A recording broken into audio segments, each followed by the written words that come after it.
सैकड़ों साल पुरानी बात है। एक गांव में रतन नाम का एक नौजवान रहता था।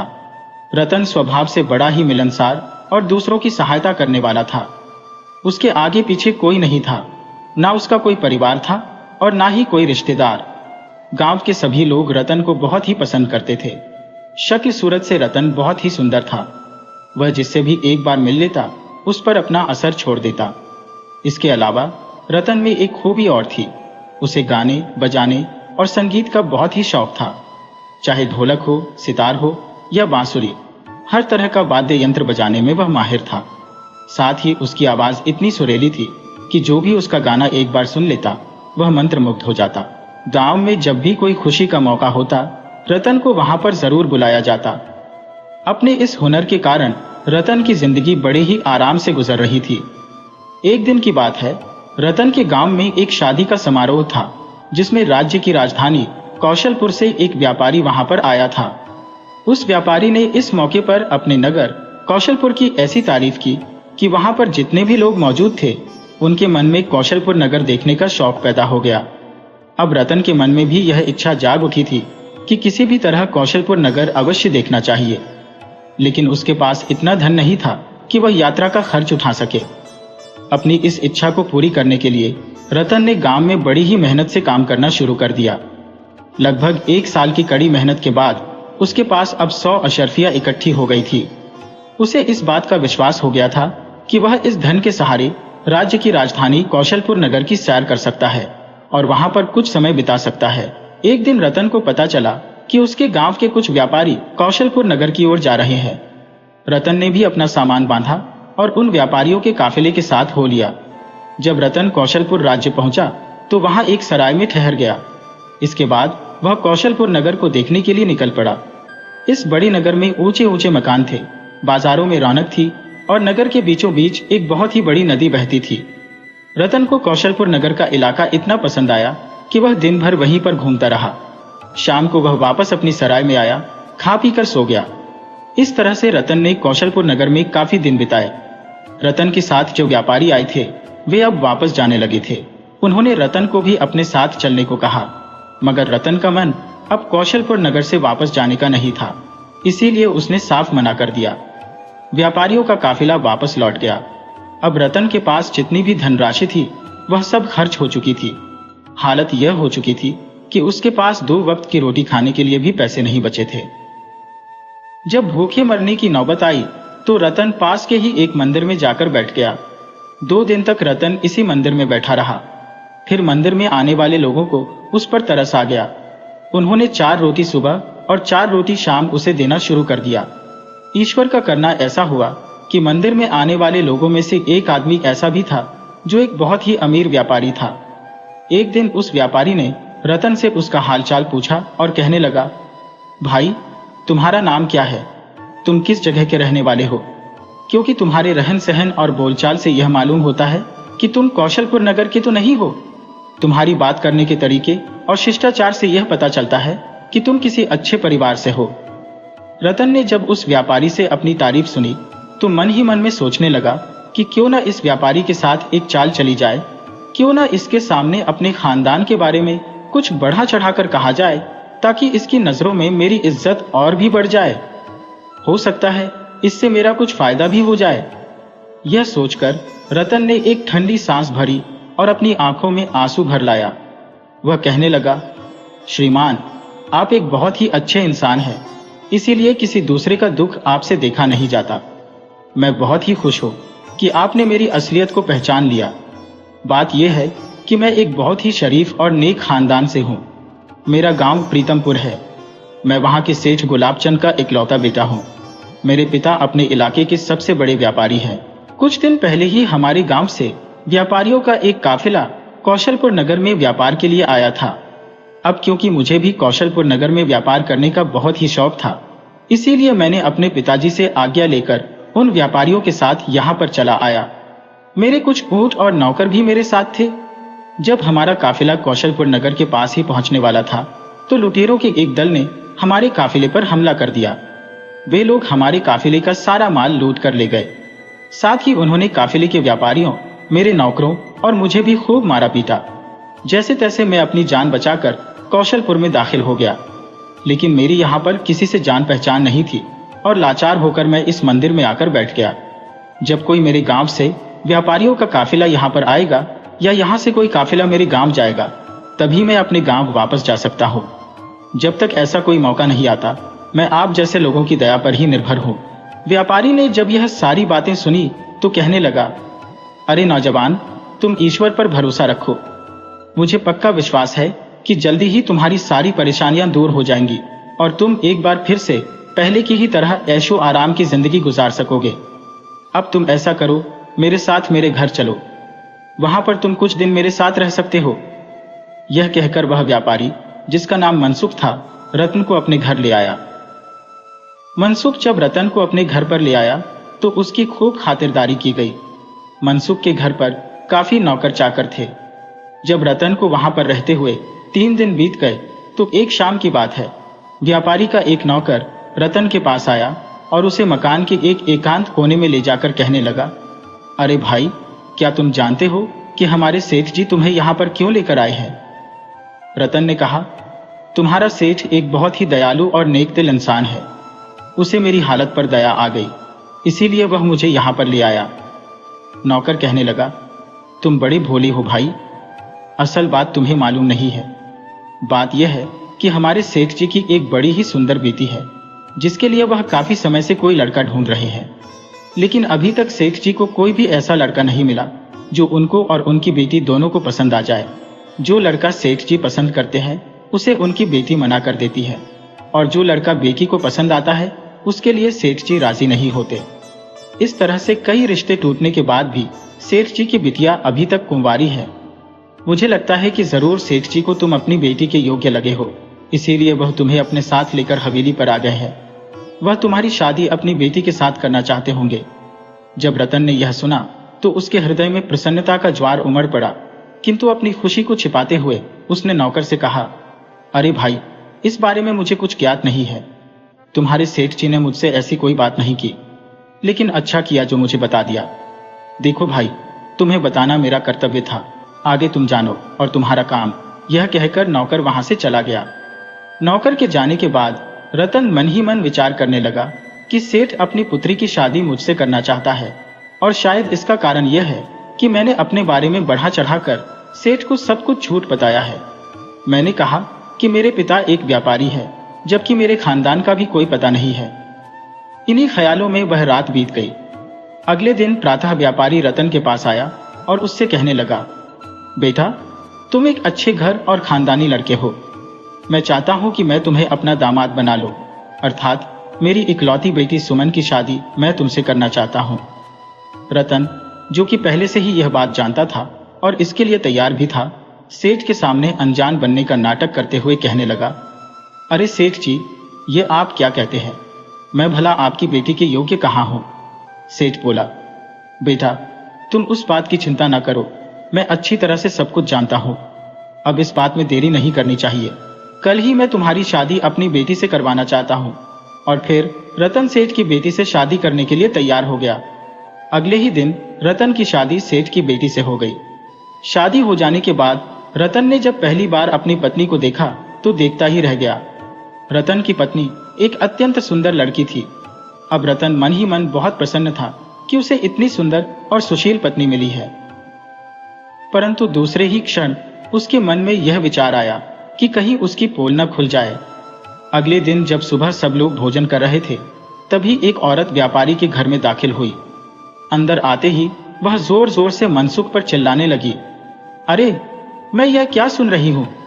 आपने मेरी गैरहाजिरी में सुमन की शादी करवा दी। भला इतनी भी क्या जल्दी थी?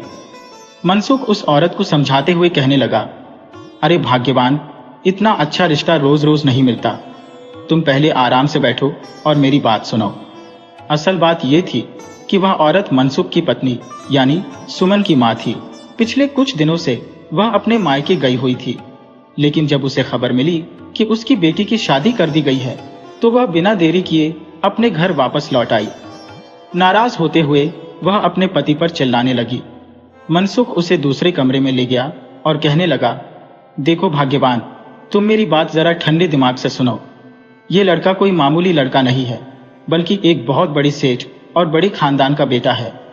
मैंने अच्छी तरह से सोच समझकर ही इसकी शादी सुमन के साथ की है। अगर मैं तुम्हारे वापस लौटने का इंतजार करता तो हो सकता है यह लड़का भी हाथ से निकल जाता। इसीलिए मैंने बिना देरी किए अपनी बेटी की शादी इससे करवा दी।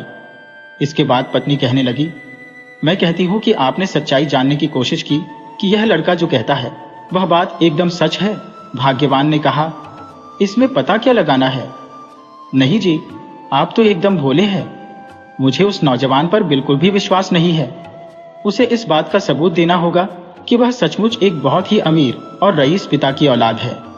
आप चलिए मेरे साथ। और फिर मनसुख और उसकी पत्नी दोनों रत्न के पास पहुंचे। मनसुख की पत्नी कहने लगी, सुनो नौजवान, हालांकि तुम्हारी शादी मेरी बेटी से हो चुकी है, लेकिन क्योंकि यह शादी मेरी गैरहाजिरी में हुई है, इसीलिए मुझे इस बात की सच्चाई मालूम नहीं है कि क्या तुम सचमुच किसी बड़े ही रईस और अमीर पिता के बेटे हो। अब तुम मेरी बात ध्यान से सुनो। अपनी बात को साबित करने के लिए तुम्हें अपने पिता से 5 ऊंटों के ऊपर कीमती सामान और अशर्फिया लादकर कौशलपुर नगर में मनवानी होगी। इसके लिए तुम्हें 1 सप्ताह का वक्त दिया जाएगा। अगर 1 सप्ताह के अंदर तुम्हारे पिता ने शर्त पूरी नहीं की तो तुम्हें मेरी बेटी को छोड़ना होगा और मैं इस शादी को तोड़वा दूंगी। व्यापारी मनसुख यह सब कुछ सुन रहा था, परंतु वह बीच में कुछ बोल ना सका। रतन ने जब यह सब कुछ सुना तो वह मन ही मन में बहुत घबरा गया, लेकिन अपने डर को छुपाते हुए वह कहने लगा, अरे सासू माँ, इसमें कौन सी बड़ी बात है। आप बिल्कुल निश्चिंत रहें। मैं यहाँ से किसी आदमी को संदेशा देकर अब अपने पिता के पास भेज दूंगा और अवश्य ही 1 हफ्ते के अंदर अंदर कीमती सामानों से लदे हुए 5 ऊंट कौशलपुर नगर पहुंच जाएंगे। आप इस बात की तरफ से बिल्कुल निश्चिंत रहें। तब मनसुख कहने लगा, देखा भाग्यवान, मैं न कहता था कि हमारा दामाद तो एक हीरा है। हीरा, तुम बेकार ही इस पर संदेह कर रही थी। चलो अब निश्चिंत हो जाओ। 1 हफ्ते के अंदर तुम्हारी दी गई शर्त पूरी हो जाएगी। मनसुख और उसकी पत्नी वहां से चले गए। उसी रात रतन ने अपनी पत्नी सुमन को सारी सच्चाई बता दी कि वह किसी सेठ का बेटा नहीं है, बल्कि एक साधारण इंसान है। यह सुनकर सुमन पहले तो घबरा गई, परंतु फिर अपने आप को संभालते हुए कहने लगी, अब आप जैसे भी हो, अमीर हो या गरीब, आप मेरे पति हैं। मैं हमेशा आपके साथ ही रहूंगी। आप चिंता न करें। यदि 1 हफ्ते के अंदर आप शर्त पूरी न भी कर पाए तो भी मैं आपकी पत्नी ही रहूंगी। रतन कहने लगा, सुमन, मुझे तुम्हारी बात पर पूरा विश्वास है, लेकिन इस बात का डर है कि इस मामले में अगर मैं झूठा साबित हुआ तो मेरी सारी इज्जत मिट्टी में मिल जाएगी। अब मुझे समझ में नहीं आ रहा कि मैं क्या करूं। मैं तुम्हें जैसी सुंदर और सुशील पत्नी को खोना नहीं चाहता और ना ही तुम्हारे माता पिता को दुख पहुंचाना चाहता हूं। इसके बाद वे दोनों सो गए। अब शर्त पूरी होने के लिए सिर्फ 6 दिन ही बचे थे। रतन को अच्छी तरह से मालूम था कि यह शर्त कभी पूरी नहीं हो सकती, लेकिन उसके सास ससुर झूठी आस लगाए हुए बैठे थे। इस तरह से 1 दिन और बीत गया। अब तो रतन का दिल बैठा जा रहा था। उसे आने वाले तूफान की चिंता होने लगी। असल बात यह थी कि रतन अब अपनी पत्नी से बहुत ही प्रेम करने लगा था। वह किसी भी कीमत पर उसे खोना नहीं चाहता था। एक एक करके जब 4 दिन बीत गए तो रतन का मन बहुत ही दुखी रहने लगा। रतन अपनी पत्नी को बता चुका था कि वह गीत और संगीत का बहुत ही माहिर है।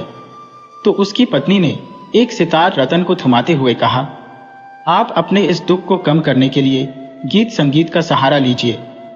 रतन ने अपने दिल की बेचैनी को शांत करने के लिए सितार उठाया और धीरे धीरे उसकी धुनों में खो गया। उसके हाथों से निकली संगीत की लहरें जैसे उसकी आत्मा को सुकून देने लगी। उसने एक दर्द भरा प्रेम गीत गुनगुनाया, जिसकी आवाज में वह सारा दुख और बेचैनी घुल मिल गई थी। शाम का समय था जब रतन ने नगर के बीचों बीच बहने वाली नदी के किनारे जाकर अपने सितार की धुन छेड़ी।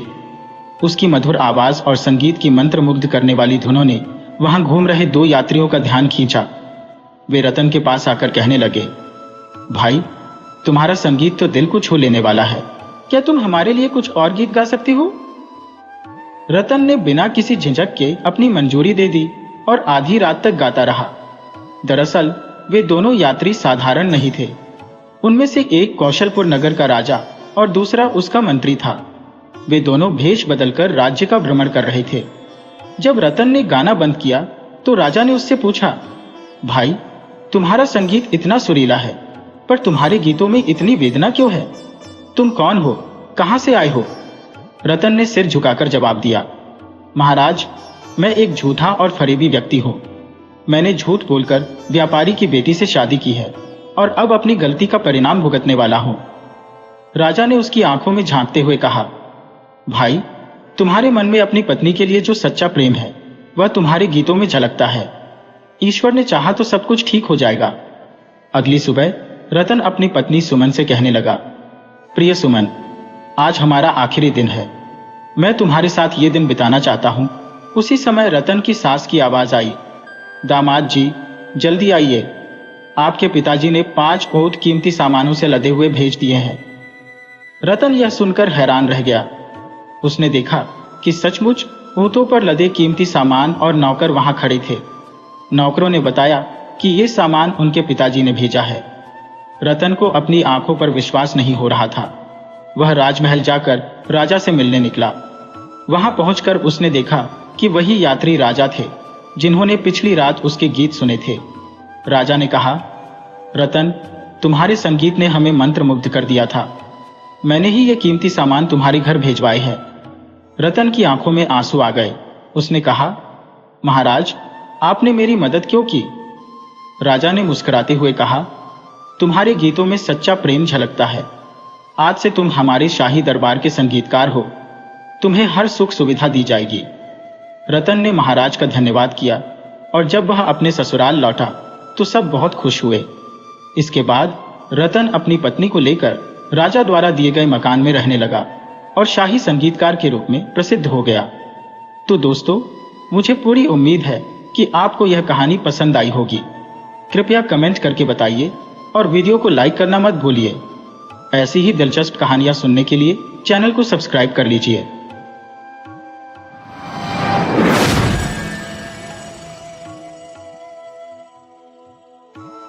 एक समय की बात है। श्री वर्मा नाम के एक क्षत्रिय कभी उज्जैन राज्य के राजा हुआ करते थे। वह राजा अपने राज्य के विस्तार के लिए निरंतर युद्ध करते थे और अपने साम्राज्य की सीमाओं का विस्तार करते जाते थे। एक दिन महाराज ने सन्यासी दक्ष जी और पंडित जी को जल्दी बुलाया और कौशल राज्य पर हमला करने के लिए एक शुभ मुहूर्त निकालने को कहा। महाराज, आपको याद होगा कि हमने 10 दिन पहले ही कन्नड़ राज्य पर हमला किया था और विजय प्राप्त की थी। उस युद्ध में हमने अपने बहुत से सैनिक खो दिए थे और बाकी सैनिक भी थक चुके हैं। ऐसी स्थिति में फिर से युद्ध करना असंभव है महाराज। इसलिए इस बार युद्ध को कुछ महीनों के लिए टालना उचित होगा। हाँ, आपने सही कहा, लेकिन इस युद्ध से हमें बहुत सी धन संपत्ति मिलने वाली है। हमारे पास पहले से ही बहुत सी धन संपत्ति है महाराज, लेकिन हमें अपने सैनिकों के बारे में भी सोचना चाहिए।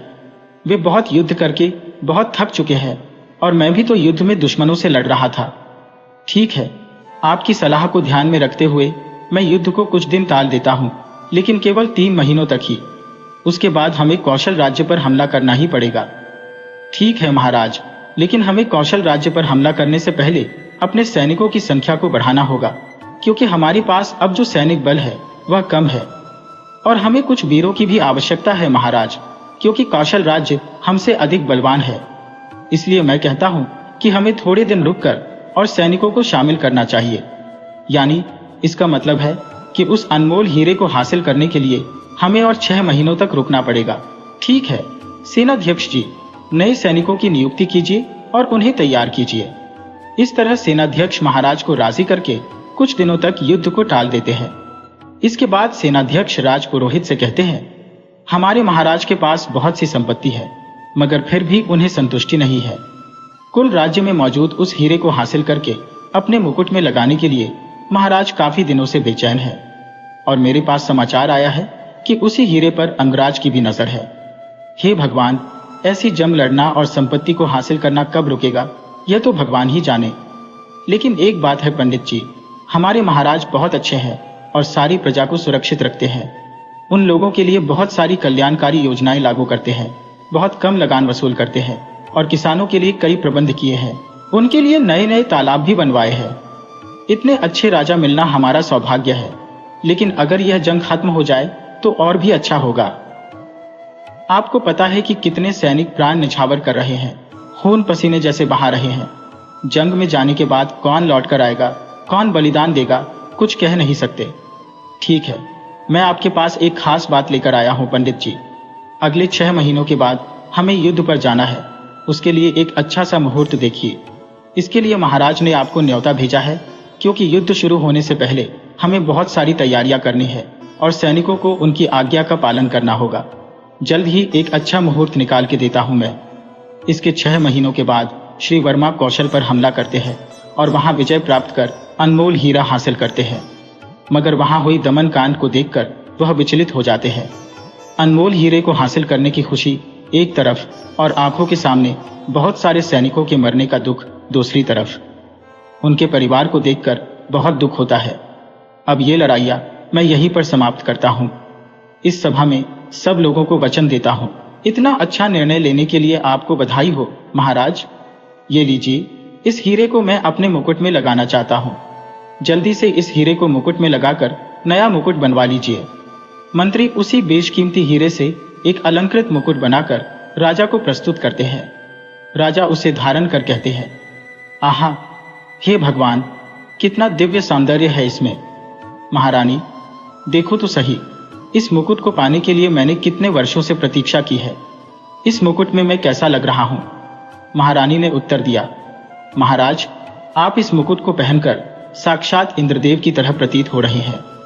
ऐसा लगता है जैसे इस मुकुट पर केवल आपका ही अधिकार है। राजा बोले, यही कारण है कि मैंने इस हीरे को पाने के लिए कौशल राज्य पर आक्रमण किया था। राजा इस मुकुट को पहनना गर्व और प्रतिष्ठा की बात समझते थे। एक दिन अचानक उनके अंतपुर से वह मुकुट चोरी हो जाता है। यह समाचार सुनकर राजा बहुत चिंतित हो जाते हैं। महारानी ने कहा, महाराज, आप इतने चिंतित क्यों हैं? मैंने आज तक आपको इस स्थिति में कभी नहीं देखा। वह मुकुट चाहे जहां भी हो, हमारे सैनिक उसे खोज लाएंगे। आप चिंता न करें। राजा बोले, मैंने बहुत स्नेह से इस मुकुट को बनवाया था। उसमें बेशकीमती हीरा था, इसलिए मुझे बहुत दुख हो रहा है। लेकिन सवाल यह है कि राजमहल में चोरी करने की हिम्मत किसने की? उसकी यह जुर्रत कैसे हुई? महारानी ने उत्तर दिया, महाराज, हमारे सैनिक और महामंत्री मिलकर उस मुकुट की खोज कर रहे हैं। वह शीघ्र ही मिल जाएगा। हम लोग इस पर कार्यवाही कर रहे हैं। जल्दी ही उन चोरों को पकड़ लेंगे। मुझे यह भी सूचना मिली है कि वह मुकुट राज्य की सीमा के बाहर चला गया है। उसे ढूंढने के लिए हम अनेक उपाय कर रहे हैं। आप चिंता न करें। राजा बोले, यानी कि वह मुकुट कहां और किसके पास है, यह तुम्हें पता चल गया है? महारानी ने उत्तर दिया, महाराज, यह इतना सरल नहीं है। वह मुकुट अंग राज्य पहुंच गया है। अगर हमें वह मुकुट पाना है तो हमें अंग राज्य के साथ युद्ध करना होगा। मैंने युद्ध न करने का वचन दिया है। अब मैं कैसे लड़ सकता हूं? अचानक बताओ, और कोई उपाय नहीं है क्या? महामंत्री ने कहा, महाराज, इसके लिए केवल एक उपाय है, लेकिन उसे बहुत समय लगेगा। जितनी जल्दी हो सके उसे शीघ्र लाने का प्रबंध कीजिए। मुकुट के खो जाने से राजा पूरे समय चिंतित रहते हैं। वहीं दूसरी ओर अंग राज्य में एक व्यक्ति आया और कहा, अरे, तुम कौन हो? मेरे घर के सामने क्यों बैठे हो? दिखने में तो नए लग रहे हो। कौन हो तुम? वह बोला, मालिक, मेरा नाम शिव्या है। मैं विष्णुपुर गांव से हूं। मैं बहुत गरीब आदमी हूं और काम ढूंढते ढूंढते यहां आ गया हूं। कुछ काम हो तो दिलवा दीजिए। मालिक ने कहा, तुम तो दिखने में काफी मजबूत लग रहे हो, किसान जैसे तो नहीं लगते। आखिर करते क्या हो? शिव्या ने उत्तर दिया, मालिक, मैं पहले हथियार बनाने का काम करता था। अब मेरे गुरु नहीं रहे, इसलिए मुझे नौकरी ढूंढनी पड़ी। वैसे सच कहूं तो मैं हथियार बनाने में निपुण हूं। मालिक ने कहा, ऐसा है क्या? ठीक है, हमें भी हथियार बनाने के लिए एक व्यक्ति की आवश्यकता थी, मगर तुम नए हो, मैं कैसे यकीन करूं? यदि नौकरी पाने के बाद तुमने कुछ गलत किया तो? शिव्या ने उत्तर दिया, आप मुझ पर यकीन कर सकते हैं मालिक। यदि आप मेरा कौशल देखेंगे तो ऐसा नहीं कहेंगे। आप बस मुझे एक मौका दीजिए। मालिक ने कहा, ठीक है, मैं तुम्हें नौकरी दूंगा और वे लोग तुम्हारे रहने का बंदोबस्त भी करेंगे। इसके बाद शिव्या राजधानी में हथियार बनाने के काम में लग जाता है। मालिक ने कहा, तुझे महीने में 10 चांदी के सिक्के की तनख्वाह दी जाएगी, चलेगा ना? अगर तुम्हारा काम अच्छा लगा तो तनख्वाह बढ़ा दूंगा। शिव्या ने उत्तर दिया, धन्यवाद मालिक, मैं तो बचपन से ही इस काम में लगा हुआ हूं। मुझे इस काम के अलावा कोई काम नहीं आता। आप बस मेरा काम देखिए। मालिक ने कहा, ठीक है, आज मुझे क्या करना है बताओ। मालिक ने एक पुरानी तलवार दिखाई और कहा, इस नमूने को देखकर नई तलवार बनाना है। यह तुम्हारी परीक्षा है। शिव्या ने उत्तर दिया, ठीक है मालिक, मैं अभी काम शुरू करता हूं।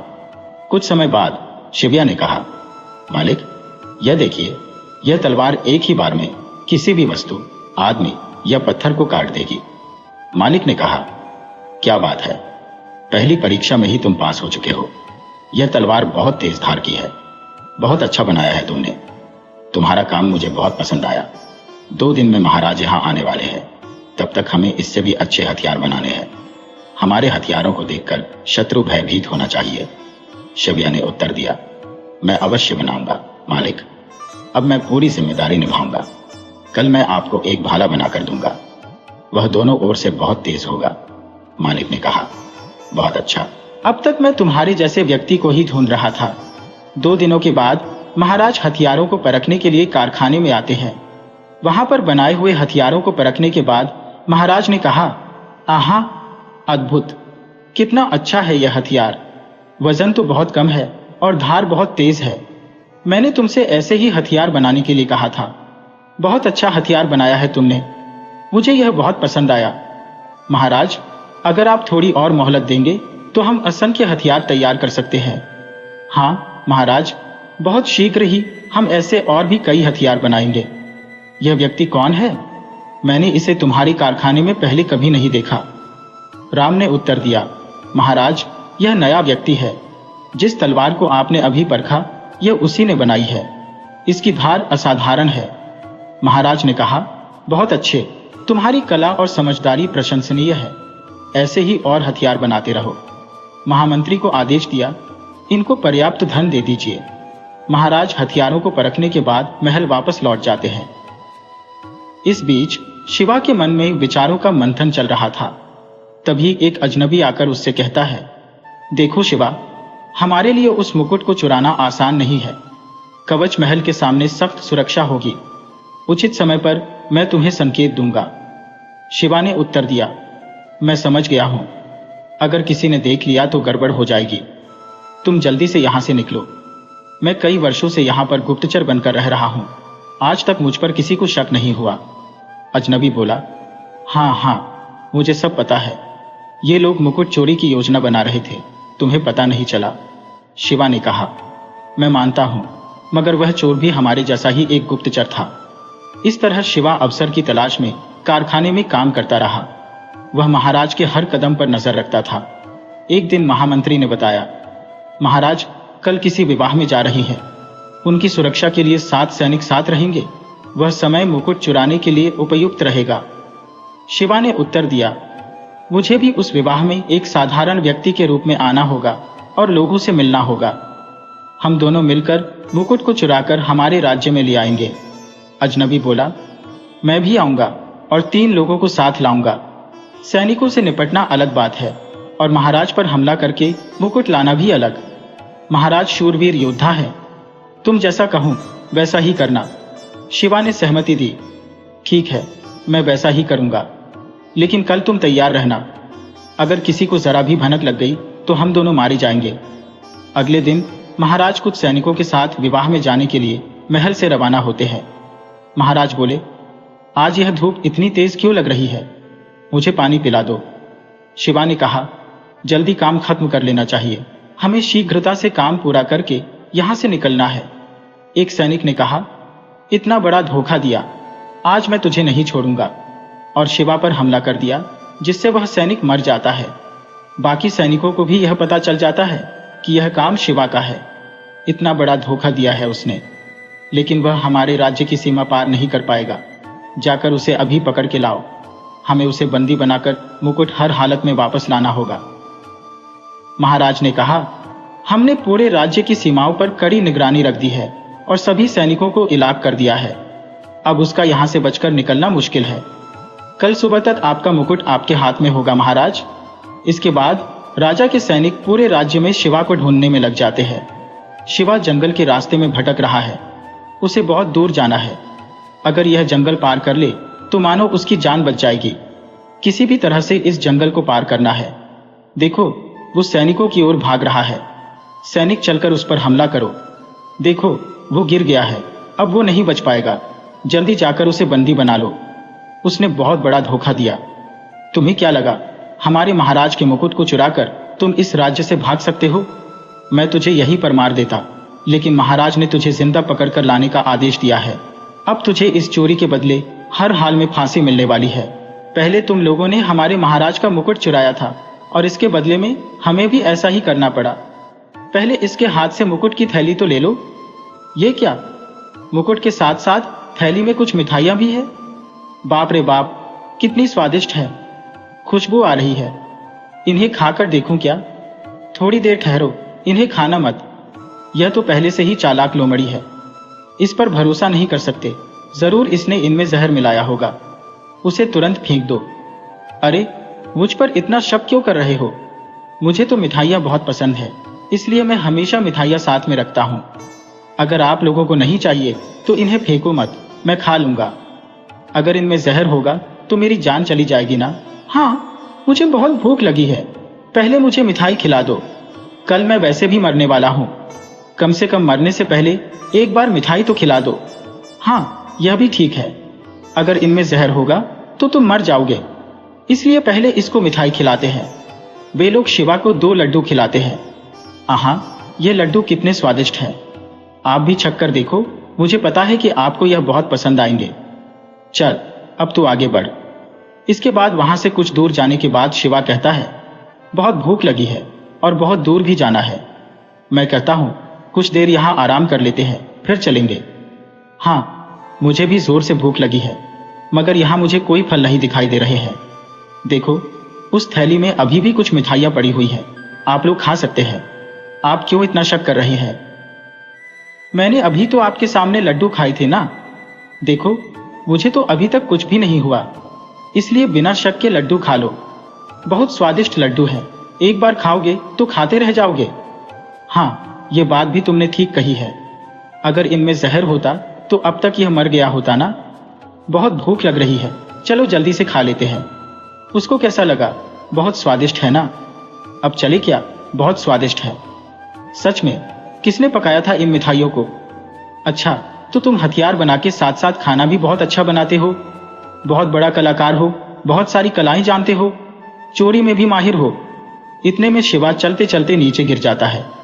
यह देखकर सैनिक कहते हैं, ये क्या हुआ? अचानक गिर कैसे गया? अगर आप लोगों ने मुझे पकड़ लिया तो मुझे तड़पा तड़पा कर मार डालेंगे, इसलिए मैंने पहले ही इन मिठाइयों में जहर मिलाया था। जो मिठाई हमने खाई है उनमें जहर है, लेकिन उस जहर को खून में मिलने के लिए कम से कम 3 घंटे लगते हैं। मुझे पकड़े 3 घंटे हो गए हैं, कोई नहीं बचेगा। अब यह जहर धीरे धीरे काम कर रहा है। बाप रे बाप, मैं मर जाऊंगा। इन मिठाइयों में सच में जहर है? तो हम लोग भी मर जाएंगे। हाँ, तुम लोग भी मर जाओगे, लेकिन उसके लिए अभी 3 घंटे का समय बाकी है। वह जहर खून में मिलेगा, लेकिन उसके लिए 3 घंटे लगेंगे। बाप रे, तो हमें जल्द से जल्द आसपास के वैद्य के पास जाना होगा। हम ज्यादा देर नहीं कर सकते हैं। चलो, पहले उससे उसकी मुकुट की थैली ले लो। तो फिर इसका क्या करेंगे? इसे भी तो साथ ले जाना है। इसे पकड़ कर ले जाना बहुत मुश्किल है। इसने अभी जहर खा लिया था, ये यही मर जाएगा। अगर इसके लिए रुके तो हम भी मर जाएंगे। चलो, जल्दी चलो यहां से। दोनों सैनिक अपनी जान बचाने के लिए जल्दी से वहां से भागते हैं। वे मुकुट की थैली भी साथ ले जाते हैं। वैद्य की तलाश में जाते हैं। उन्हें जाते देखकर शिवा उठ जाता है। कितने नादान लोग हैं, उसमें कोई जहर नहीं था। जाओ, खाली मुकुट लेकर चले जाओ। उस मुकुट का क्या करोगे? मैंने अनमोल हीरा निकाल लिया है। इसी हीरे के लिए आपके राजा ने मुकुट चुराया था।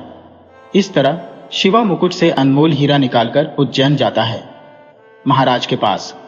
महाराज बहुत खुश होकर शिवा को अनमोल भेंट देते हैं। शिवा भी खुश हो जाता है।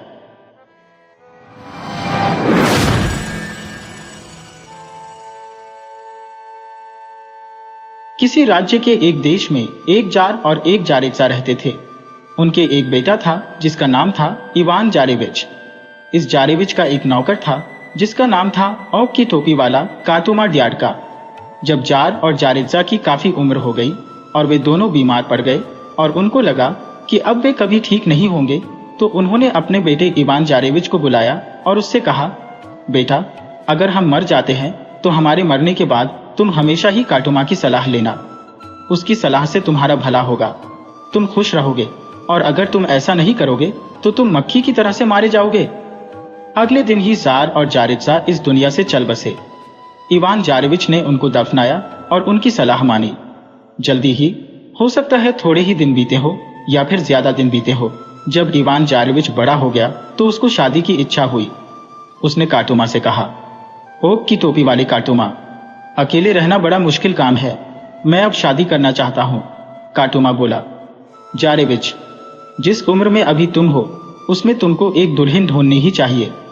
तुम बड़े वाले कमरे में जाओ जहां तुम्हें सारी कोडोलेवनी और जारेवनी की तस्वीरें मिल जाएंगी। उनको ध्यान से देखना, उनमें से जो तुम्हें पसंद आए वह मुझे बताना, उसी से तुम्हारी शादी हो जाएगी। इवान जारेविच उस बड़े कमरे में चला गया। वहां जाकर उसने सारी तस्वीरें देखी तो उनमें से उसको सुंदर अन्ना की तस्वीर पसंद आई। वह इतनी सुंदर थी कि वह दुनिया की सब राजकुमारियों से भी ज्यादा सुंदर थी। पर उसकी तस्वीर के नीचे लिखा था, वह जो उसके लिए कोई ऐसी पहेली लेकर आएगा जिसको वह हल नहीं कर पाएगी, वह उसी से शादी करेगी, और जिसकी पहेली का उसने हल बता दिया तो वह मारा जाएगा। इवान जारेविच ने यह पढ़ा और इसको पढ़कर वह दुखी हो गया।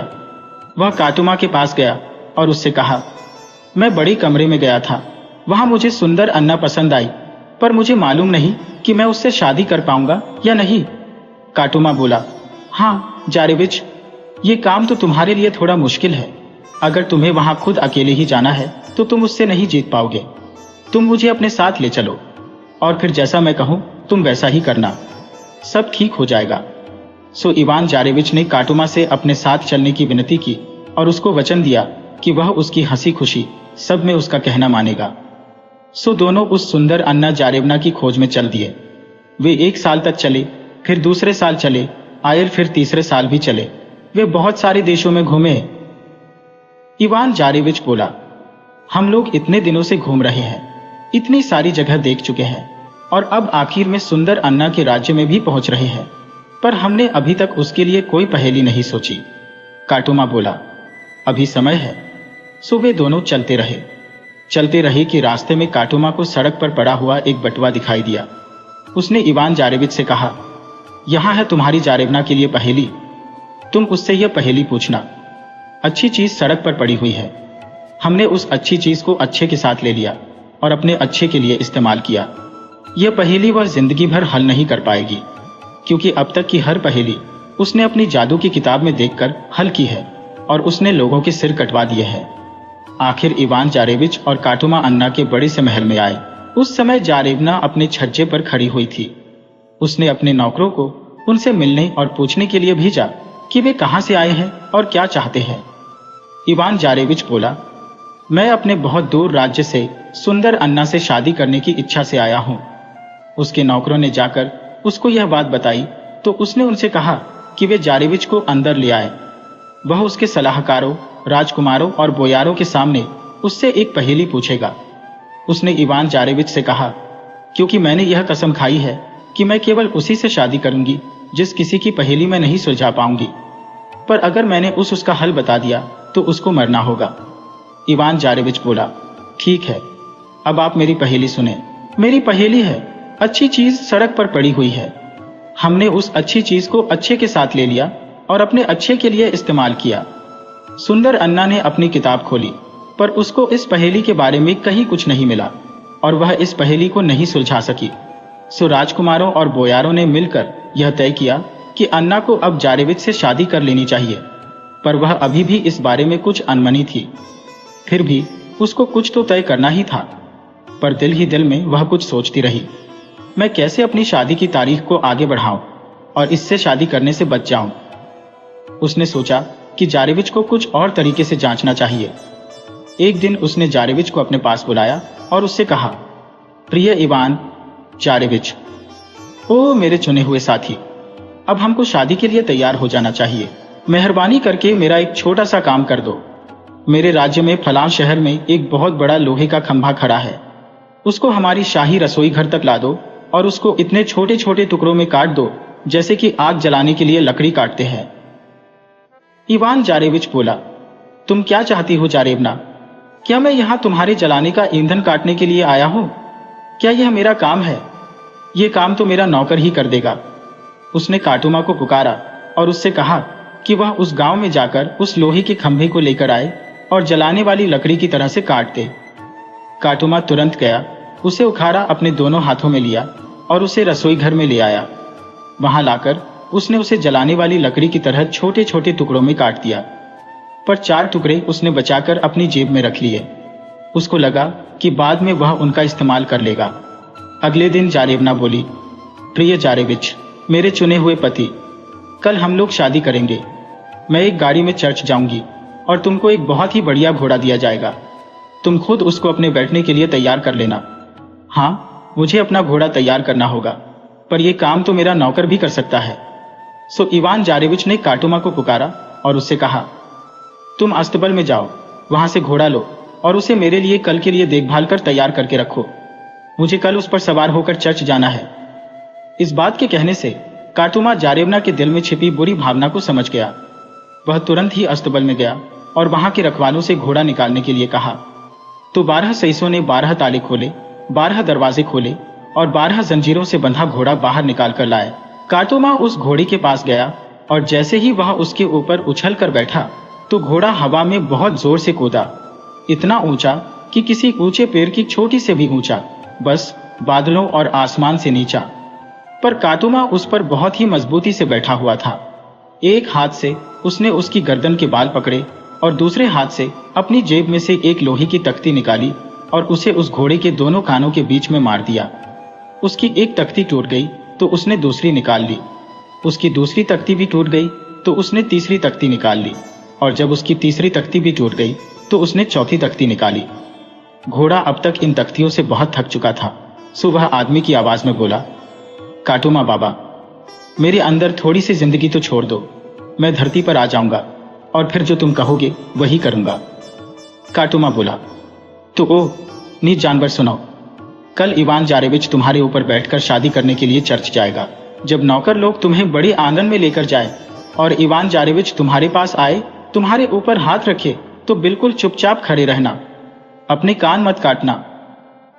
जब वह तुम्हारे ऊपर चढ़ जाए तो उसके सामने अपने खुरों पर झुक जाना और अपने अगले खुरों को इस तरह से जमीन में घुसाकर उठना जिससे लगे कि तुम बहुत भारी बोझा उठा रहे हो। इसके बाद घोड़ा अधमरा सा होकर जमीन पर गिर पड़ा। काटुमा ने, जो उसकी पूंछ के पास बैठा हुआ था, सईसों को बुलाया और उनसे कहा कि वे अब उसको अस्तबल में ले जाएं। अगला दिन आया और आया चर्च में जाने का समय। जारेवना की गाड़ी तैयार थी और जारेविच को वह जादुई घोड़ा दिया गया जिस पर बैठकर उसको चर्च जाना था। बहुत सारे देशों के राजकुमार और लोग वहां जमा थे। वे सब जारेविच और जारेवना को सफेद पत्थर के महल से चर्च जाने का नजारा देखने आए हुए थे।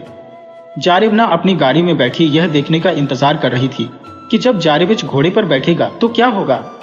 उसका विचार था कि जैसे ही इवान जारेविच घोड़े पर बैठेगा, घोड़ा उछलकर उसे हवा में उछाल देगा और उसकी हड्डी हड्डी इधर उधर मैदान में बिखर जाएंगी। इवान जारेविच घोड़े के पास गया, उसकी पीठ पर अपना हाथ रखा और उस पर चढ़ने के लिए लोहे के छल्ले पर अपना पैर रखा, पर इस पर भी घोड़ा वैसे ही खड़ा रहा जैसे पत्थर का बना हो। उसने अपना कोई भी कान नहीं काटा। उसके बाद जारेविच उस पर चढ़ गया। फिर उसने अपने आगे के खुर धरती में गड़ाकर अपना सिर झुकाया। उसके बाद उसकी 12 जंजीरें खोल दी गईं। फिर वह ऐसे खड़ा हो गया जैसे कि उसके ऊपर कोई भारी बोझा लदा हो। उसकी पीठ से पसीने की धाराएं बहने लगी। उसको हाँक कर जब इवान जारेविच वहां से चला तो वहां मौजूद सारे लोगों के मुंह से निकला, ओह कितना शानदार जारेविच है, कितनी ताकत है इसमें। यह देखकर सुंदर अन्ना जारेवना तो आश्चर्यचकित रह गई। दुल्हा और दुल्हन चर्च पहुंचे। वहां उनकी शादी हो गई। दोनों एक दूसरे के हाथों में हाथ डाले चर्च से बाहर आए। जारेवना अभी भी अपने पति की ताकत को जांचना चाहती थी, सो उसने उसका हाथ जोर से भींचा, पर उसने उसे इतनी जोर से भींचा कि वह खड़ा नहीं रह सका। उसका खून उसके सिर में चढ़ गया और उसकी आंखें करीब करीब बाहर निकलने वाली हो गईं। अन्ना जारेवना ने सोचा, तो तुम इस तरह की हीरो हो। तुम्हारे ओक की टोपी वाले नौकर काटुमा ने मुझे अच्छा धोखा दिया है। मैं बहुत जल्दी ही उसको देख लूंगी।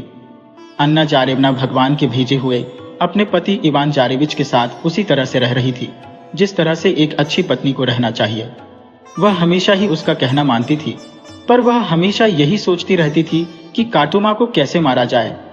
अगर वह यह जानती तो वह जारेविच को तो बड़ी आसानी से अपने रास्ते से हटा सकती थी, पर यह करने से पहले उसने कई बार इवान से कुछ कहा, पर इवान जारेविच ने उस पर विश्वास ही नहीं किया। उसने काटुमा की हमेशा ही तरफदारी की। 1 साल बाद उसने अपनी पत्नी से कहा, प्रिय जारेवना, अब मैं तुमको लेकर अपने घर जाना चाहूंगा। जारेवना ने कहा, जरूर, हम दोनों एक साथ चलेंगे। मुझे भी तुम्हारा राज्य देखने की बहुत इच्छा है। सो दोनों इवान के राज्य चल दिए। काटुमा कोचवान के पीछे बैठा। चलने के कुछ देर के बाद ही इवान को झपकी आने लगी। सुंदर अन्ना ने उसको सोते से अचानक उठाया और बोली, सुनो इवान जारेविच, तुम तो हमेशा सो जाते हो और कुछ देखते ही नहीं। देखो ना, काटुमा मेरा कहा नहीं मानता।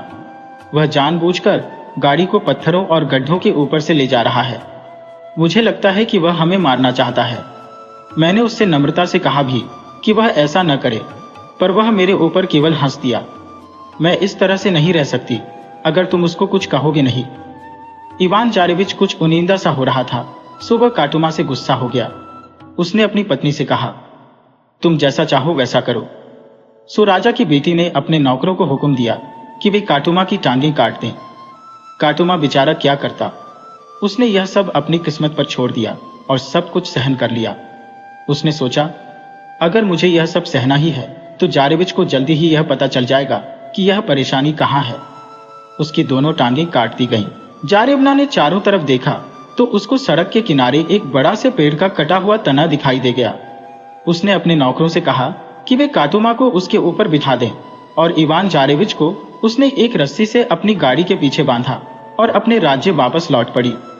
काटुमा बेचारा अपनी कटी टांगे लिए पेड़ के कटे तने पर बैठा बैठा जोर जोर से रोता रहा। विदा इवान जारेविच, मुझे भूलना नहीं।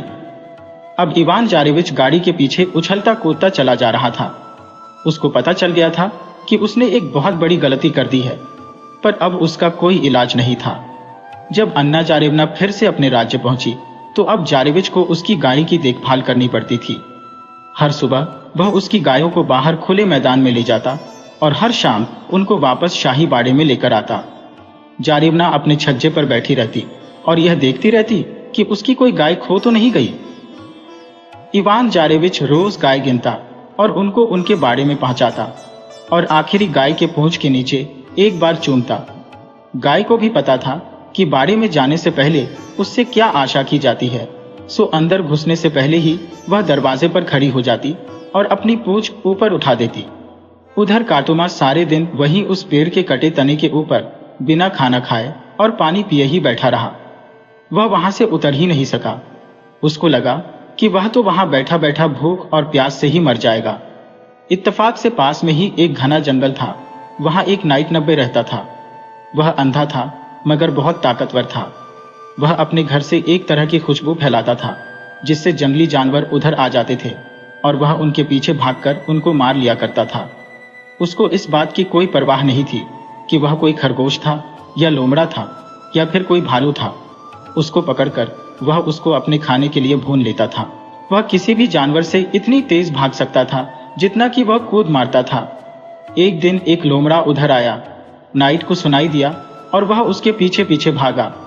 वह लोमड़ा भागते भागते उधर ही आ निकला जिधर काटुमा बैठा हुआ था। उधर आकर वह घूमा और वापस जाने लगा। वह अंधा नाइट भी उसके पीछे पीछे भागता हुआ वहां तक आ पहुंचा और वह भी घूमा तो उसका सिर उस पेड़ के कटे हुए तने से टकरा गया जिस पर काटुमा बैठा था। वह इतनी जोर से टकराया कि पेड़ का तना जड़ से उखड़ गया। काटुमा नीचे गिर गया और पूछा, तुम कौन हो? वह अंधा आदमी बोला, मैं अंधा नाइट हूं। मैं यहाँ इस जंगल में 3 साल से रह रहा हूं और जंगली जानवरों को खाकर गुजारा करता हूं। मैं जानवर पकड़ सकता हूं और उसको अपने आप से आग पर भूनकर खा सकता हूं, नहीं तो मैं भूख से मर जाता। क्या तुम जन्म से अंधे हो? नहीं सुंदर, अन्ना ने मेरी आंखें निकाल ली है। काटुमा बोला, भाई मैं लूला हूं।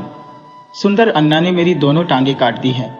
सो दोनों ने तय किया कि वे दोनों एक साथ रहेंगे और एक दूसरे की सहायता करेंगे। अंधी ने काटुमा से कहा, तुम मेरी पीठ पर बैठ जाओ और मुझे रास्ता दिखाते रहना। मैं अपनी टांगों से तुम्हारी सेवा करूंगा और तुम अपनी आंखों से मुझे रास्ता दिखाना। सो अंधी ने काटुमा को अपनी पीठ पर बिठा लिया और काटुमा वहां बैठा बैठा उसको कहता रहा, दाहिने चलो, बाएं चलो या सीधे चलो।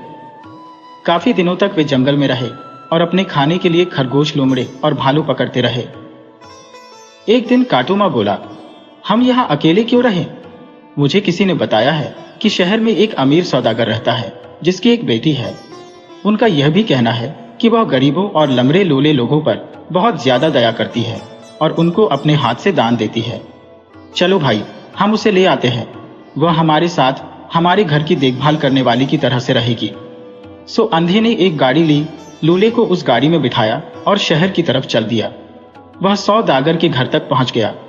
जब सौदागर की बेटी ने अपनी खिड़की से बाहर झांका तो वह उनको देखते ही दान देने के लिए, कुछ लाने के लिए दौड़ी। वह काटुमा के पास आई और बोली, लो, इसे भगवान का आशीर्वाद समझकर ले लो। उसने उससे दान लिया, उसका हाथ पकड़कर खींचा, अपनी गाड़ी में बिठाया और अंधे से बोला, चलो भाई। वह अंधा भी इतनी तेजी से भाग चला कि कोई घोड़ा भी उसको पकड़ नहीं सकता था। सौदागर की कोई भी कोशिश काम नहीं की। दोनों नाइट्स उस लड़की को जंगल में अपने घर ले आए और बोले, हमारे साथ हमारी बहन की तरह से रहो और हमारे घर की देखभाल करो। हम गरीब लोगों के पास कोई खाना बनाने वाला और सफाई करने वाला नहीं है। भगवान तुम्हें इसका फल जरूर देगा। सो सौदागर की बेटी उनके साथ रहने लगी। दोनों नाइट्स उसको बहुत प्यार करते थे और उसकी बहुत इज्जत करते थे, जैसे वह उनकी अपनी बहन हो। कभी कभी वे शिकार के लिए जाते, तब उनकी बहन घर में एक घर की देखभाल, खाना बनाने और कपड़े धोने के लिए अकेली रह जाती। एक दिन पतली टांगों वाली बाबा यागानवासी वहां जंगल में उसके मकान में आई और उसका खून चूस कर ले गई। अब जब भी वे नाइट्स घर में नहीं होते तो वह वहां आती और उसका खून चूस जाती। इसका फल यह हुआ कि लड़की धीरे धीरे पीली पड़ने लगी और कमजोर होने लगी। अब अंधा आदमी तो अंधा था, वह तो देख नहीं सकता था, पर काटुमा को लगा कि कहीं कुछ गड़बड़ है। सो उसने अपने साथी से कहा और दोनों ने अपनी बहन से पूछा कि क्या बात थी। उधर बाबा यागा ने उसको यह बात किसी को बताने से मना कर रखा था, तो कई दिनों तक तो वह बहुत डरी डरी रही। वह उनको अपनी मुश्किल बता ही नहीं सकी, पर आखिर में उसके पीछे पड़कर उन्होंने जान ही लिया। उसने उनको सब कुछ बता दिया। हर बार जब आप लोग बाहर शिकार पर चले जाते हैं तो एक बहुत ही बुढ़िया यहाँ आती है। उसका चेहरा बहुत बुरा है, उसके लंबे लंबे सफेद बाल है। वह अपना सिर नीचे छाती तक लटकाए रहती है और आकर मेरा खून चूसती है। सुनते ही अंधा नाइट बोला, मुझे पता चल गया, जरूर ही वह बाबा यागा होगी। थोड़ा इंतजार करो, हम उसके साथ उसी की तरह का बर्ताव करेंगे। कल को हम लोग शिकार पर नहीं जाएंगे, हम लोग उसको घर में ही पकड़ने की कोशिश करेंगे और उसे कैद कर लेंगे। अगली सुबह वे दोनों शिकार पर चले गए। अंधी ने काटुमा से कहा, तुम इस बेंच के नीचे छिप जाओ और वहां बिना हिले डुले बैठे रहना। मैं आंगन में जाता हूं और खिड़की के नीचे उसका इंतजार करता हूं। और तुम बहन, तुम ऐसा करो कि तुम यहां बैठ जाओ। अगर बाबा यागा यहां आती है तो जब तुम उसके बालों में कंघी करो तो उसके कुछ बालों की छोटी बनाकर उनको खिड़की से बांध देना। मैं उसके सफेद बालों से उसको पकड़ लूंगा। जैसा प्लान बनाया गया था वैसा ही किया गया। अंधी ने बाबा यागा को उसके लंबे सफेद बालों से पकड़ लिया और चिल्लाया, ओ काटुमा, आओ बाहर आओ, इस नीच बुढ़िया को पकड़ कर रखो जब तक मैं मकान में आकर इसे पकड़ता हूं। बाबा यागा ने जब यह सुना तो उसने अपना सिर उठाकर भाग जाने की कोशिश की, पर वह ऐसा कर न सकी। वह बहुत इधर उधर हुई, बहुत चिल्लाई, पर उससे कोई फायदा नहीं हुआ। काटुमा अपनी बेंच से बाहर निकल आया और उसके ऊपर आकर गिर पड़ा, जैसे उस पर कोई लोहे का पहाड़ गिर गया हो। उसने उसका गला घोंट दिया जब तक कि उसको चांद तारे नजर नहीं आने लगे। अंधा मकान से बाहर आ गया और बोला, चलो अब हम लकड़ी का एक बहुत बड़ा ढेर बनाते हैं और बाबा यागा को उसमें जलाकर उसकी राख चारों तरफ उड़ा देते हैं। बाबा यागा उनसे विनती करने लगी, अरे मेरे बाप लोगों, मुझे माफ कर दो, तुम लोग जो कहोगे मैं वही करूंगी। ठीक है वो पुरानी बुढ़िया, पहले तो हमें तो जिंदगी और मौत के पानी का कुआं दिखा। अगर तुम मुझे मारोगे नहीं तो मैं तुम्हें वह दिखा दूंगी। तब काटूमा अंधे की पीठ पर चढ़ गया और बाबा यागा को उसके बालों से पकड़ लिया। फिर वे जंगल के बहुत गहरे हिस्से में पहुंच गए। वहां पहुंचकर उसने उनको वह जिंदगी और मौत के पानी का कुआं दिखाया और कहा कि यही वह ठीक करने वाले पानी का कुआं है जिससे लोगों को जिंदगी मिलती है। अंधा बोला, जरा ख्याल रखना काटूमा, गलती मत करना। अगर अब की बार यह हमें धोखा देगी तो फिर हम उसे जिंदगी भर ठीक नहीं कर पाएंगे।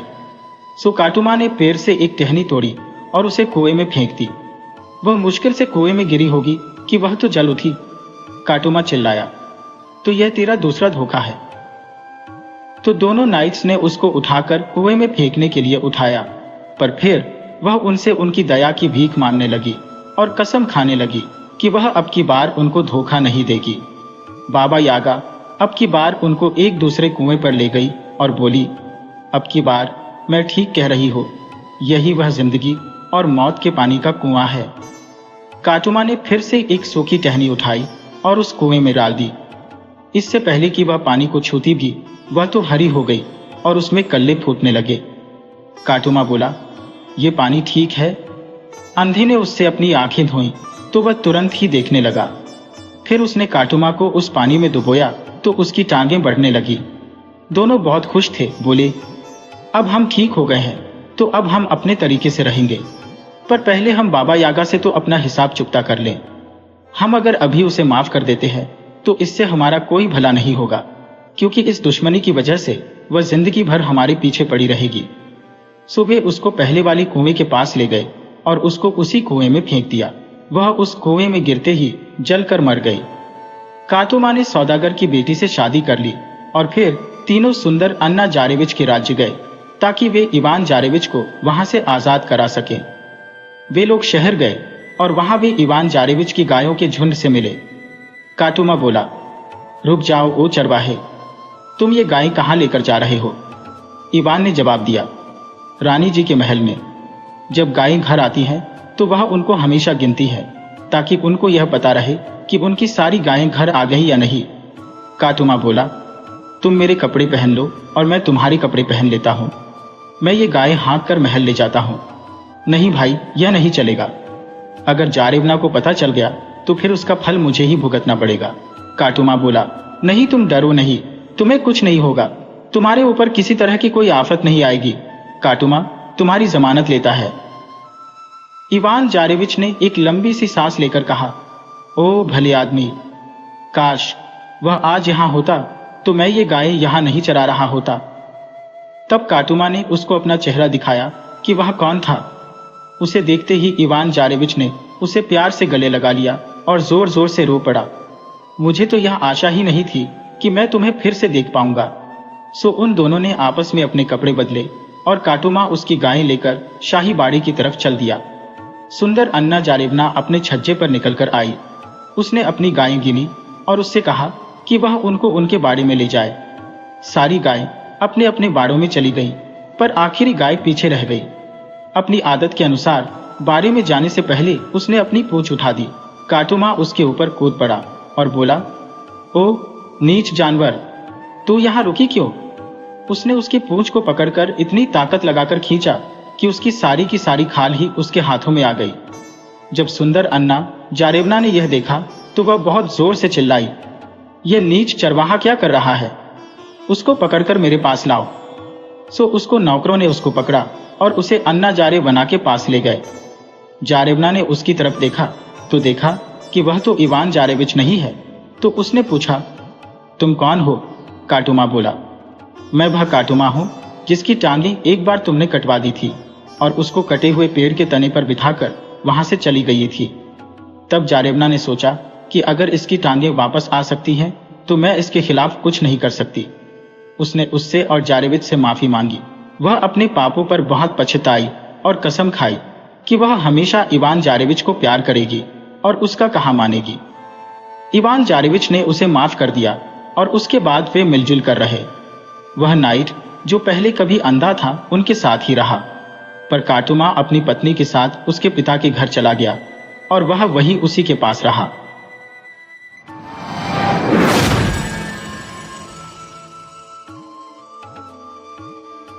एक बार की बात है, एक पति पत्नी अपनी एक बेटी और एक छोटे से बेटे के साथ रहते थे। एक दिन माँ ने अपनी बेटी से कहा, बेटी देखो, हम लोग काम करने जा रहे हैं, तुम यहाँ घर पर अपने भाई का ख्याल रखना, और देखो घर की चहारदीवारी के बाहर मत जाना, अच्छी बच्ची बनकर रहना, हम तुम्हारे लिए एक रूमाल लेकर आएंगे। यह कहकर वे तो अपना काम करने चले गए और वह बच्ची तो वह सब भूल गई जो उसकी माँ उससे कहकर गई थी। उसने तुरंत ही अपने छोटे भाई को एक खिड़की के नीचे घास पर बिठाया और घर के कंपाउंड में भाग गई। वहां वह खेलती रही और खेल में इतनी डूब गई कि उसको कुछ और याद ही नहीं रहा। इतने में एक हसीनी आई और उसके छोटे भाई को उठाकर ले गई। जब लड़की अंदर आई तो उसने देखा कि उसका भाई तो वहां नहीं है। वह चिल्ला पड़ी, ओह नहीं, कहाँ गया मेरा भाई। वह बेचारी इधर उधर दौड़ती फिरी, पर वह तो उसको कहीं दिखाई नहीं दिया। उसने उसका नाम लेकर जोर जोर से पुकारा भी, पर उसका तो कहीं पता ही नहीं था। वह रो पड़ी और रो रो कर कहने लगी कि उसके माता पिता उससे कितना गुस्सा होंगे, पर उसके भाई ने तो कोई जवाब ही नहीं दिया। जवाब तो कोई तब देता जब वहां कोई होता। वह तो बेचारा वहां था ही नहीं, तो वह जवाब कहां से देता। उसको ढूंढने के लिए फिर वहां से वह खेतों के किनारे तक भागी भागी गई तो उसको वह हसीनी दिखाई दे गई जो उसके भाई को उठाकर ले गई थी। वह दूर और बहुत दूर जंगल की तरफ उड़ी चली जा रही थी और उसकी आंखों से ओझल होती जा रही थी। उसको लगा कि वे हसीनिया उसके भाई को अपने साथ लिए चली जा रही थी। हसीनिया तो अपनी शैतानी और छोटे बच्चों को उठाने के लिए पहले से ही बहुत बदनाम थी। लड़की उन हसीनियों के पीछे पीछे दौड़ चली। दौड़ते दौड़ते वह एक ओवन 2 के पास आ गई। उसने ओवन से पूछा, ओ छोटे ओवन, ओ छोटे ओवन, मुझे बता ये हसीनियां उड़कर कहाँ जा रही हैं? ओवन बोला, पहले तुम मेरे राई के कुछ बन खाओ, तब मैं तुम्हें बताता हूं कि वे कहाँ जा रही हैं। मैं तुम्हारे राई बन नहीं खा रही, मैं तो अपने घर में रखी गेहूं के बन भी नहीं खाती। सो ओवन ने उसको नहीं बताया कि वे हसीनियां कहाँ जा रही थी और वह लड़की दौड़ती हुई और आगे चली गई। दौड़ते दौड़ते वह एक सेब के पेड़ के पास आई। उसने सेब के पेड़ से पूछा, ओ सेब के पेड़, ओ सेब के पेड़, मुझे बता ये हसीनियां उड़कर कहाँ जा रही है? सेब का पेड़ बोला, तुम पहले मेरे जंगली सेब खाओ, फिर मैं तुम्हें बताता हूं कि ये हसीनियां उड़कर कहाँ गई है। मैं तुम्हारे जंगली सेब नहीं खाती, मैं तो अपने घर में अपने घर के बागीचे के सेब भी नहीं खाती। और सेब के पेड़ ने उसको यह नहीं बताया कि वे हसीनियां उड़कर कहाँ जा रही थी। वह फिर दौड़ती हुई आगे बढ़ी। दौड़ते दौड़ते वह एक दूध की नदी के पास आई जिसके किनारे पुडिंग के थे। उसने नदी से पूछा, ओ दूध की नदी, ओ पुडिंग के किनारों वाली नदी, मुझे बता ये हसीनियां उड़कर कहाँ जा रही हैं? दूध की नदी बोली, पहले तुम दूध के साथ मेरी थोड़ी सी पुडिंग खाओ, तब मैं तुम्हें बताती हूँ कि ये हसीनियां उड़कर कहाँ जा रही हैं। लड़की बोली, मैं नहीं खाती दूध के साथ तुम्हारी पुडिंग, मैं तो अपने घर की बनी हुई पुडिंग भी नहीं खाती। और दूध की नदी ने भी उसको नहीं बताया कि वे हसीनियां उड़कर कहाँ जा रही थी। इस तरह से वह काफी देर तक मैदानों में और जंगलों में भागती रही। इस तरह भागते भागते उसको शाम हो गई। वह यही नहीं जान पाई कि वे हसीनियां उड़कर कहाँ गईं। इस तरह भागते भागते उसको शाम हो गई। अब वह कुछ नहीं कर सकती थी, सो शाम होने पर उसको घर लौटना पड़ा। जैसे ही वह घर वापस आने के लिए पलटी तो उसने देखा कि उसके पीछे एक केबिन है जिसमें केवल एक छोटी सी खिड़की है। उस केबिन में तो एक जादूगरनी बैठी हुई थी, बाबा यागा। वह वहां बैठी बैठी रुई काट रही थी। उसके पास ही चांदी की एक बेंच पर उसका अपना भाई बैठा था जो एक चांदी के सेब से खेल रहा था। सो वह लड़की उस केबिन में भागी गई और उस बुढ़िया से बोली, ओ छोटी बुढ़िया, ओ छोटी बुढ़िया। इससे पहले कि वह लड़की उससे आगे कुछ कहती या पूछती, वह बुढ़िया बोली, ओ लड़की, तुम ऐसे मेरे घर में भागती हुई क्यों आई हो? लड़की बोली, मैं जंगल और दलदल में से होकर भागती चली आ रही हूँ। मेरी पोशाक फटकर तार तार हो गई है। मैं यहाँ थोड़ी सी गर्मी लेने आई हूँ। तुम यहाँ बैठो और लो यह रुई काटो, मैं अभी आती हूँ। कहकर बाबा यागा ने उसको एक तकली दी और उसको अकेला छोड़कर वहां से चली गई। लड़की उसका सूत काटने लगी। अचानक स्टोव के नीचे से एक चूहा निकला और उसकी तरफ आ गया और बोला, ओ लड़की, ओ लड़की, मुझे थोड़ा सा दलिया दे और मैं तुझको वह सब बताऊंगा जो तू जानना चाहती है। लड़की ने उसको थोड़ा सा दलिया दे दिया तो वह चूहा बोला, बाबा, यागा आग लाने के लिए अपने नहाने वाले कमरे में गई है। वह तुझे भाप में पकाने वाली है। फिर वह तुझे ओवन में रखकर भूनेगी और खा लेगी। उसके बाद वह तेरी 2 हड्डियों पर चढ़कर चली जाएगी। यह सुनकर तो वह लड़की तो सकते में आ गई और रो पड़ी। पर चूहा आगे बोला, बस अब तो किसी चीज का इंतजार मत कर, यहां से अपने भाई को उठा और भाग जा। मैं तेरी जगह बैठकर यह रुई काटता हूं। लड़की ने तुरंत ही अपने भाई को उठाया और वहां से भाग ली।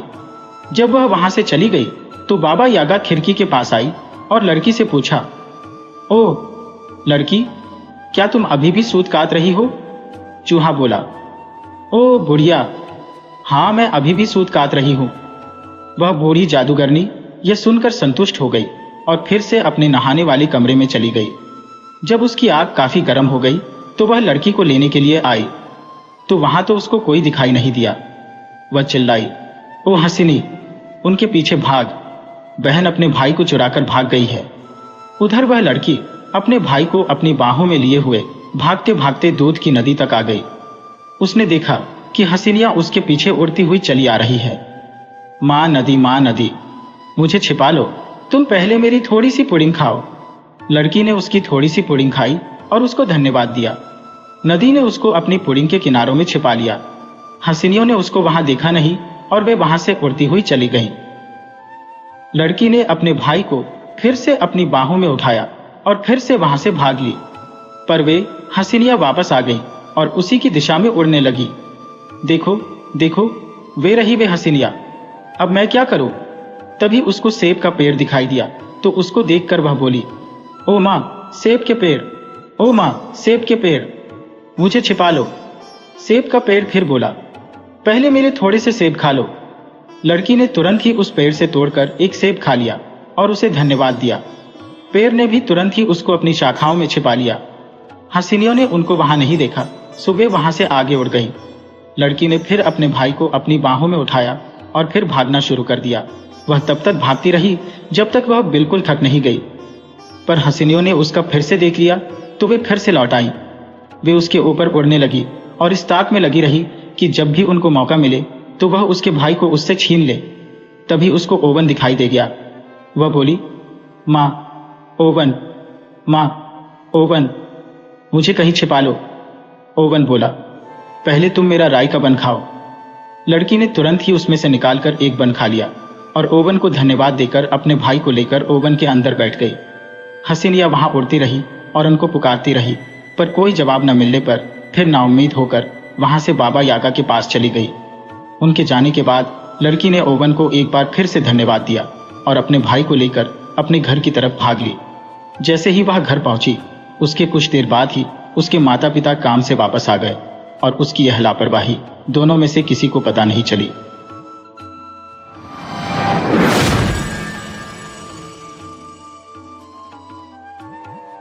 एक बार की बात है कि एक जगह एक परिवार में 3 भाई रहते थे। एक का नाम था रैम यानी भैंसा, दूसरे का नाम था गोट यानी बकरा और तीसरे सबसे छोटे का नाम था शूफिल फिलियुष्का। एक दिन तीनों भाई जंगल गए। वहां एक पहरेदार रहता था जो उनका असली बाबा था। रैम और गोट ने अपने सबसे छोटे भाई शूफिल को बाबा के पास छोड़ा और वे जंगल में शिकार करने चले गए। फिलियुषा अब अकेला रह गया, सो अब वह अपनी मर्जी का मालिक था। उसका बाबा बहुत बूढ़ा था और कुछ बेवकूफ था। फिलियुषका बहुत ही दयावान बच्चा था। वह एक सेब खाना चाहता था, सो वह अपने बाबा की आंख बचाकर एक बागीचे में घुस गया और एक सेब के पेड़ पर चढ़ गया। अचानक ही भगवान जाने कहां से वहां कौन आ गया। यागा बूढ़ा अपने हाथ में लोहे का मूसल लिए हुए लोहे की ओखली में बैठी हुई वह सेब के पेड़ पर ऊपर तक चढ़ाई और बोली, कैसे हो फिलियुष्का, यहां तुम किस लिए आए हो? फिलियुष्का बोला, बस एक सेब तोड़ने के लिए। यागा बूढ़ा बोली, तब एक कौर मेरे सेब का भी खा लो। नहीं, वह तो सड़ा हुआ है। यागा बूढ़ा फिर बोली, तो यह लो, यह दूसरा खा लो, इसमें तो कीड़े पड़े हैं। यागा बूढ़ा बोली, नखरे मत करो, मेरे हाथ से यह सेब लो और खा लो। सो उसने अपना हाथ बढ़ाया तो यागा बूढ़ा ने उसका हाथ कसकर पकड़ लिया और उसको अपनी ओखली में उठाकर रख लिया। पहाड़ियों, जंगलों, मैदानों के ऊपर से कूदती हुई वह अपनी ओखली मूसल से चलाती हुई तुरंत ही उड़ चली। तब फिलियुष्का को होश आया तो वह जोर जोर से रोने लगा और चीख चीख कर अपने भाइयों को पुकारने लगा, ओ गोट, ओ रैम, जल्दी आओ। यागा, मुझे ऊंचे ढालू पहाड़ों और काले घने अंधेरे जंगलों और घास के मैदानों के ऊपर से, जहां बतखें घूमती हैं, होकर लिए जा रही है। इत्तेफाक से रैम और गोट तब आराम कर रहे थे। एक जमीन पर लेटा हुआ था और उसने यह चिल्लाने की आवाज सुनी तो उसने दूसरे से कहा, जरा यहां आकर लेटो और सुनो। उसने वैसा ही किया तो वह बोला, अरे यह तो अपना फिलियुष्का है। वे तुरंत ही उठे और आवाज के पीछे पीछे दौड़ने लगे। भाग भाग कर उन्होंने यागाबोरा को नीचे उतार लिया, फिलियुष्का को बचा लिया और बाबा के पास वापस लौट आए। यह सब देखकर उनके बाबा का तो डर के मारे दिमाग ही घूम गया था। उन्होंने फिर से फिलियुष्का को बाबा को सौंपा और फिर से शिकार पर चल दिए। फिलियुष्का तो वाकई एक बच्चा ही था। उसको अपने भाइयों के जाने के बाद जैसे ही पहला मौका मिला, वह फिर से सेब के पेड़ की तरफ चल दिया। वहां जाकर वह फिर से पेड़ पर चढ़ गया, पर वहां तो फिर से यागाबोरा थी और उसको सेब दे रही थी। फिलियुष्का बोला, इस बार तू मुझे नहीं पकड़ सकती, ओ बूढ़ी जानवर। यागाबोरा बोली, अरे तू इतना बेरहम न बन, तू मुझसे एक सेब ले ले, मैं तुझे यह फेंक कर दे दूंगी। ठीक है, तो तू इसे नीचे फेंक दे। सो यागाबोरा ने वह सेब नीचे फेंक दिया। फिलियुष्का ने उसे लेने के लिए अपना हाथ बढ़ाया तो तुरंत ही यागाबोरा ने उसको पकड़ लिया और उसको लेकर उड़ चली, पहाड़ियों, मैदानों, अंधेरे जंगलों के ऊपर। वह इतनी तेज उड़ रही थी कि उसको ऐसा लगा कि बस वह तो पलक झपकते ही उसके घर पहुंच गया। वहां ले जाकर उसने उसको नहलाया, धुलाया और एक बक्से में बंद करके चली गई। सुबह को वह फिर बाहर जाने को तैयार हुई तो उसने अपनी बेटी से कहा, सुन, ओवन को ठीक से गर्म करना और शूफिल फिलियुष्का को उसमें मेरे रात के खाने के लिए ठीक से भून कर रखना। यह कहकर वह कोई और शिकार लाने के लिए चल दी। उसकी बेटी गई और ओवन को ठीक से गर्म किया। फिलियुष्का को बाहर निकाला, बांधा और फावड़े पर रखकर वह उसको ओवन में डालने ही जा रही थी कि फिलियुष्का ने अपने पैर से अपने माथे पर मारा। यागाबोरा बोली, फिलियुष्का, इस तरह से नहीं। वह बोला, तो फिर किस तरह से? मैं समझा नहीं। इधर देखो, बस इसको ऐसे ही जाने दो, मैं बताती हूं तुमको। वह गई और फावड़े पर जैसे लेटा जाना चाहिए वैसे ही लेट गई। हालांकि शूफिल छोटा था पर बेवकूफ नहीं था।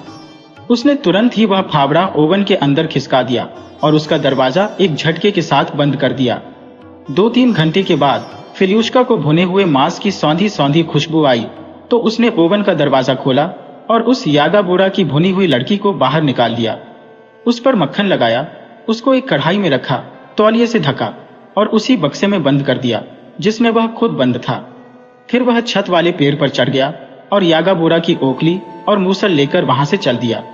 शाम को यागाबोरा आई तो सीधी उस बक्से के पास गई और उसमें से भुना हुआ मांस निकालकर खाने लगी। सारा मांस खा लेने के बाद उसने उसकी हड्डियां इकट्ठी की और उनको बागीचे में जाकर एक लाइन में रख दिया। फिर वह उन पर लौटने लगी, पर किसी वजह से उसको अपनी बेटी नहीं मिली। उसने सोचा कि शायद वह पड़ोस की किसी झोपड़ी में गई होगी। पर जब वह उन हड्डियों पर लौट रही थी कि अचानक उसके मुंह से निकला, ओह मेरी प्यारी बेटी, तू आ और फिलियुष्का की हड्डियों को लपेटने में मेरी सहायता कर। फिलियुष्का दूर से चिल्लाया, माँ जी, आप लौटती रहें और फिर अपनी बेटी की हड्डियों पर खड़ी हो जाए। ये सुनकर यागाबोरा चिल्लाई, अरे चोर, तू अभी यही है, तू जरा रुक तो, मैं अभी आती हूं। पर छोटा शूफिल यागाबोरा की इस बात से बिल्कुल नहीं डरा और जब यागाबोरा अपने दांत किटकिटाते हुए जमीन पर धम धम चलते हुए छत पर पहुंची, इसने बड़ी जोर से उसका मूसल लिया और पूरी ताकत से उसके माथे पर मार दिया। वह उसकी मार सह न सकी और नीचे गिर गई। फिलियुष्का अब छत पर आ गया। वहां उसने कुछ बतखें उड़ती हुई देखी तो उन्हें अपने पास बुलाया और कहा, मुझे अपने पंख उधार दे दो, मुझे तुम्हारे ये पंख अपने घर जाने के लिए चाहिए।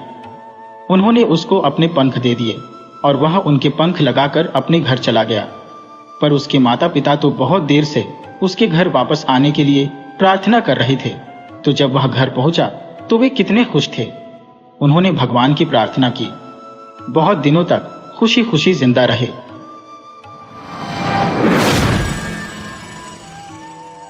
वीडियो अच्छी लगी हो तो इसे लाइक करें और ऐसे ही मज़ेदार कहानियों के लिए चैनल को सब्सक्राइब करें और बेल आइकन दबाएं। ज़्यादा से ज़्यादा अपने दोस्तों को शेयर करें। धन्यवाद।